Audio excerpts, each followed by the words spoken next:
Chairperson of the Council of Governors, Her Excellency Anne Waiguru,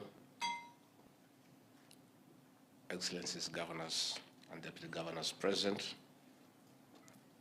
our Cabinet Secretaries, Principal Secretary for Devolution, County Executive Committee members, ladies and gentlemen, good morning.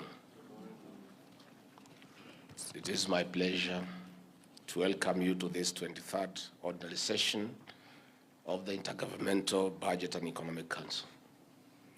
Our being here signifies the importance of the mandate of the IBEC in enhancing consultations between the national government and the county governments alongside the co-agencies. Through IBEC, we have cultivated and sustained cordial working relations as we transform the lives of Kenyans as per the plan. Indeed, engagement between the two levels of government is crucial for faster and equitable social, political, and economic development of this country.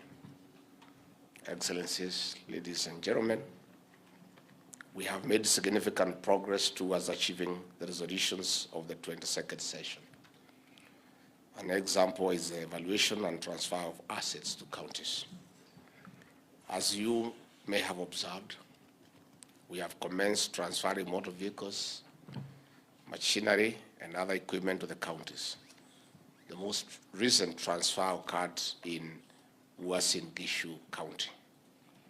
Additionally, we have finished valuing assets in 30 counties, and the ownership documentation for transfer is ongoing.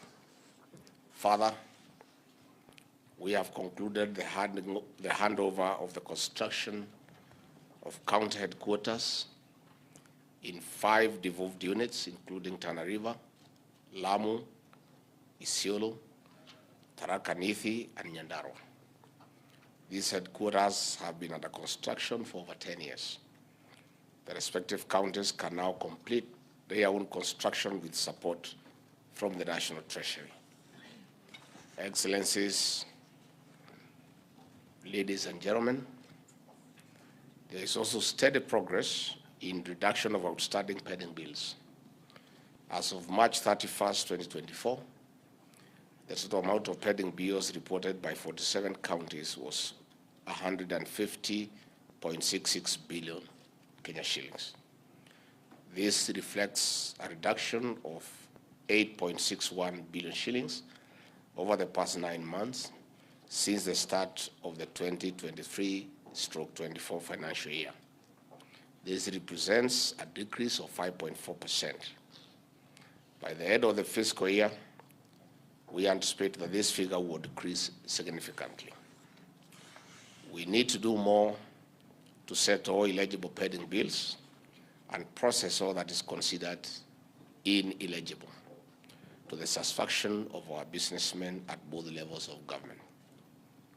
I wish to restate the commitment of this administration to timely disbursement of funds to counties. The National Treasury also cleared the equitable share to counties for November and December 2023, as resolved in the 22nd ordinary session. Despite the fiscal revenue challenges, the National Treasury has also cleared disbursement to counties up to the end of February 2024, with some already in receipt of their March allocations.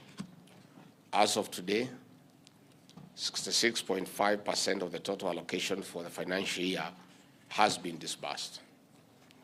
Excellencies, ladies and gentlemen, with the support of the National Assembly, the County Government Additional Allocation Act 2023-24 was passed and assented to by His Excellency President William Ruto. Counties are accessing and using additional funds for the benefit of our people. I urge the relevant institutions to collaborate and seek appropriate amendments to the statutes within the 2 financial years in which the exemption has been granted.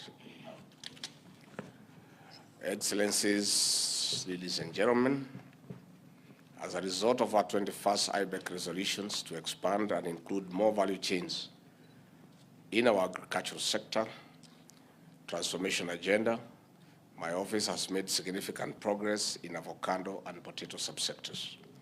On the other hand, our dairy, coffee, and tea subsectors reforms have yielded significant results to the farmer. I wish to urge counties to enhance agricultural extension support to our farmers. Excellencies, ladies and gentlemen, as we collaborate to address productivity in the entire economy, we must tackle the threats of the rising wage bill. The Salaries and Remuneration Commission will be sharing the resolutions of the just concluded wage bill conference, which we need to integrate. Excellencies, ladies and gentlemen, while we seek to strengthen working together in transforming our country, climate change is increasingly becoming a threat to our very existence. We moved from one of the longest droughts in 4 decades into the deluge of El Nino. Even before recovery from the adverse impacts of the 2 disasters, we are in another season of enhanced rains. With more than 30 counties being most affected, no part of our country has been spared to some extent. While hundreds of our people have been displaced, we have lost more than 210 lives, besides the enormous livelihoods. Roads, bridges, and other infrastructure have been destroyed. Excellencies, ladies and gentlemen, response requires that we enhance collaboration in implementing safety measures as outlined by our President, Dr. William Ruto, besides the roadmap to restoring normalcy. Disaster knows no boundaries between the mandates of national and county governments. We are one government, and saving lives and livelihoods is our #1 priority. It is encouraging that budgeting for disaster response is one of the agenda items of this session. Finally, I wish to thank all of you for your invaluable support to our better transformation agenda. And before I conclude, in our reforms in the agricultural sector, we have made great progress in the coffee subsector reforms, but we are a bit concerned from the national government that some counties have engaged into activities that undermine those reforms. Despite having agreed that we shall not have multiple licenses, so that the sector is not captured, we did agree that those who mill should not market. But some counties, contrary to what we agreed, have licensed everybody to be millers when they are marketers.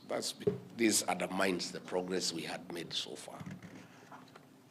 I want to request the counties to be part of the reforms and to stick to what was agreed on. Otherwise, we shall have a crisis, because what we have agreed is where the counties have gone contrary to what we had agreed and licensed millers who are also marketers. The national government would register them as marketers, then they can mill. And this will cause conflict that is unnecessary. We have had problems in Kiambu and Usi and Gishu, where the county governments have licensed everybody to be millers, contrary to what had been agreed on. I really want to seek your indulgence and cooperation that for these reforms to succeed, we need to be true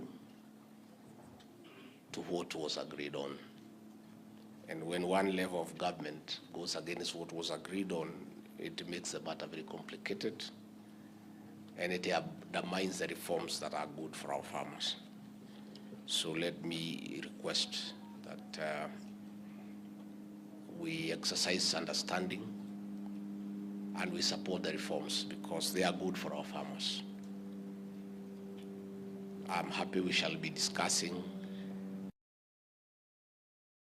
that we face, but I want to take this opportunity to thank governors and county governments that have cooperated with us as we try to save lives and to make life bearable for our people.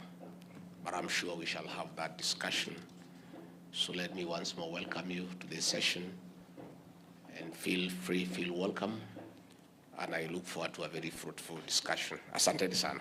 Thank you.